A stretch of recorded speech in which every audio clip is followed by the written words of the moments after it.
Roderick Arias of the New York Yankees. His career has been a roller coaster. People hate him now, like to the point where I went to the Florida State League at the end of July last year and spent a week in Florida.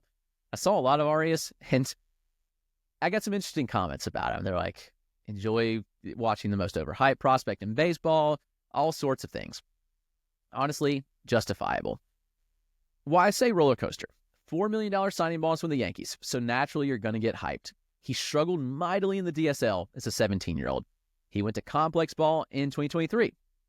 Numbers looked pretty good despite missing some time with injury, and he missed time with injury for both the DSL and the complex, so worth noting. Goes to Single A, 2024. 19-year-old Roderick Arias, and the overall surface numbers aren't good. You look at the overall slash, 233, 335, 394, and you might be inclined to be like, why am I talking about Roderick Arias? He did hit 13 home runs. He had 42 extra base hits. I saw Arias hitting stride. Sometimes it takes guys longer to figure things out. Another thing to note, which is kind of interesting on the international guys, something that is not talked about enough, Single A and the Florida State League are often the first time a lot of these guys have played under the lights. It's a little bit of an adjustment period. So you think about it.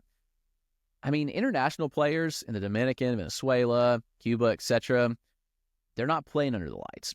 The DSL, all day games. Florida Complex League, 99% day games. And you go to Single A, and suddenly it's the first time you've played under the lights. Totally different way to view the ball, especially when you're hitting, trying to pick up the ball under the lights. Different view. Something to note. Aside the point, Roderick Arias over his final 47 games, 276, 390, 471. Strikeout rate dropped to 24%.